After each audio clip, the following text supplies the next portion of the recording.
ನಿಮ್ಮ ವಾಹಿನಿ ಇದ್ದಿದ್ದು ಇದ್ದ ಹಾಗೆ. 1992-93ರಲ್ಲಿ ಕ್ರಯದ ಮೂಲಕ ಕೊಂಡುಕೊಂಡಿದ್ದ 4 ಎಕರೆ ಜಮೀನಿನಲ್ಲಿ ಜಯಮ್ಮ ಮತ್ತು ಕೃಷ್ಣೇಗೌಡರವರು ಕೃಷಿ ಚಟುವಟಿಕೆ ಮಾಡಿಕೊಂಡು ಬರುತ್ತಿದ್ದರು. ಆದರೆ ಇತ್ತೀಚಿನ ದಿನದಲ್ಲಿ ಸಂಕನಹಳ್ಳಿ ಸರ್ವೆ ನಂಬರ್ 54ರಲ್ಲಿ ಮಿತಿಮೀರಿದ ಅಕ್ರಮ ಕಲ್ಲು ಗಣಿಗಾರಿಕೆಯಿಂದ ಲಂಚಕ್ಕೆ ಆಸೆ ಬಿದ್ದು ಗಣಿ ಅಧಿಕಾರಿ ಮತ್ತು ಕಲ್ಲು ಗಣಿ ಸರ್ವೇಯರ್ ರಾಜಶೇಖರ್ ಅವರು ತಾವು ಕ್ರಯದ ಮೂಲಕ ತೆಗೆದುಕೊಂಡಿರುವ ಜಮೀನಿನಲ್ಲಿ ಅಕ್ರಮ ಕಲ್ಲು ಗಣಿಗಾರಿಕೆಗೆ ಅನುಮತಿ ನೀಡಲು ಮುಂದಾಗಿದ್ದಾರೆಂದು ಸಾಕಮ್ಮನವರ ಪುತ್ರ ಗುರುಮೂರ್ತಿ ಗಣಿ ಅಧಿಕಾರಿಗಳನ್ನು ತರಾಟೆಗೆ ತೆಗೆದುಕೊಂಡರು.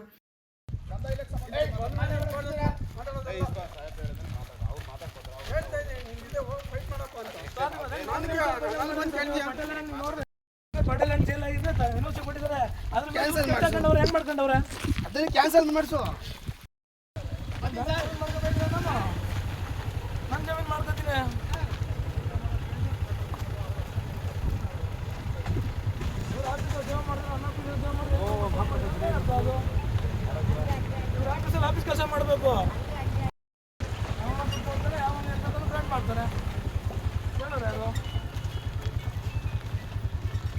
ತೆಗೆದುಕೊಂಡಿರುವ ಜಮೀನಿನಲ್ಲಿ ಅನ್ಯ ವ್ಯಕ್ತಿಗೆ ಕಲ್ಲು ಗಣಿಗಾರಿಕೆಗೆ ಅನುಮತಿ ನೀಡುತ್ತಿರುವುದು ಅಕ್ಷಮ್ಯ ಅಪರಾಧ ಮತ್ತು ಗಣಿ ಅಧಿಕಾರಿಗಳ ಕೈವಾಡ ತುಂಬ ಇದೆ. ನಿಯಮಬದ್ಧವಾಗಿ ಕಲ್ಲು ಗಣಿಗಾರಿಕೆ ಮಾಡುವವರ ವಿರುದ್ಧ ಇಲ್ಲಸಲ್ಲದ ಆರೋಪ ಮತ್ತು ಠಾಣೆಯಲ್ಲಿ ದೂರು ದಾಖಲು ಮಾಡುತ್ತಾರೆ. ಅಕ್ರಮ ಕಲ್ಲು ಗಣಿಗಾರಿಕೆ ಅವರ ವಿರುದ್ಧ ಧ್ವನಿ ಎತ್ತದೆ ಲಂಚದ ಹಣಕ್ಕೆ ಆಸೆ ಬಿದ್ದು ಅವರು ಹೇಳಿದಂತೆ ಕೇಳುತ್ತಾರೆ ಎಂದು ಗಣಿ ಅಧಿಕಾರಿಗಳ ವಿರುದ್ಧ ಆಕ್ರೋಶ ವ್ಯಕ್ತಪಡಿಸಿದರು. ಸರ್, ಇಲ್ಲಿ ಪಟ್ಟೆ ಲ್ಯಾಂಡ್ಗಳು ಗ್ರಾಂಟ್ ಆಗಿರೋ ಸ್ಕೆಚ್ಚನ್ನ ಏನು ನೋಡಿದಿರಾ, ಬೇಕಾಬಿಟ್ಟು ಎಲ್ಲಿ ಬೇಕಲ್ಲಿ ಗ್ರಾಂಟ್ಗಳನ್ನ ಮಾಡ್ತಾಯಿದ್ದಾರೆ. ಕೇಳಿದ್ರೆ ನಾವಲ್ಲ ತಹಸೀಲ್ದಾರನ್ನ ಕೇಳಿ ಅಂತಾರೆ.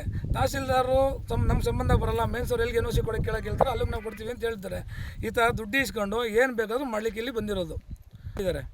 ಇವರೇ ಸ್ವಂತ JLS ಆಫೀಸ್ಗಳು ಕುಣಿಸ್ಕೊಂಡು ಸ್ಕೆಚ್ ಮಾಡಿ ದುಡ್ಡು ಇಸ್ಕೊಂಡು ಅವ್ರು ಗ್ರಾಂಟ್ ಮಾಡ್ತಾ ಇರೋದು. ಇವಾಗ ಯಾರು ಮಂಜೂರಾಗಿದೆ ಅದು? ಇಲ್ಲಿ ಯಾರೋ 3 ಜನ ಹೆಸರು ಹೇಳ್ತಾರೆ ಸರ್.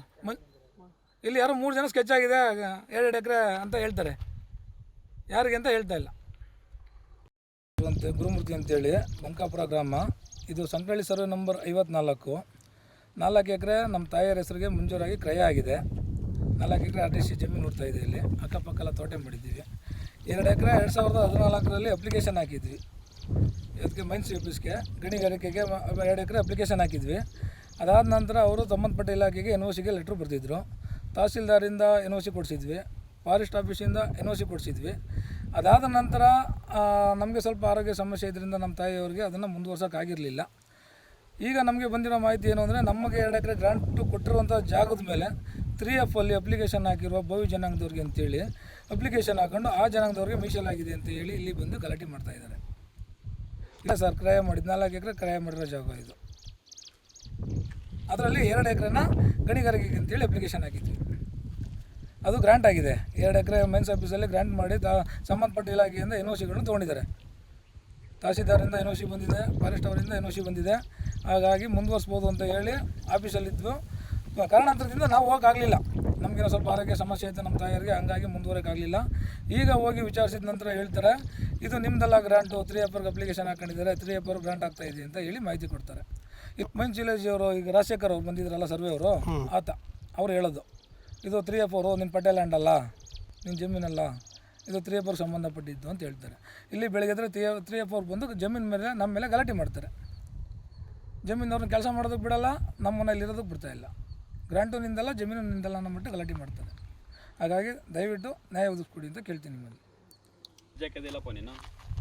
ಮತ್ತೊಬ್ರು ಕೂಡ ಸಾಧ್ಯನಾ? ನನ್ನ ಗ್ರಾಂಟ್ ಮೇಲೆ ಗ್ರಾಂಟ್ ಕೊಟ್ಟಿದ್ದಾರೆ. ಅದು ಬೇಡ ವಿಚಾರ. ಈಗ ನಾನು 50 ಅರ್ಜಿ ಹಾಕೊಂಡಿದ್ದೀನಿ, ನನಗೆ ಗ್ರಾಂಟ್ ಕೊಟ್ಟಿರ್ತಾರೆ, ನನ್ನ ಮೇಲೆ ನಾನು ಹೇಳ್ತಾರ ಉದಾಹರಣೆ ನಿಮಗೆ.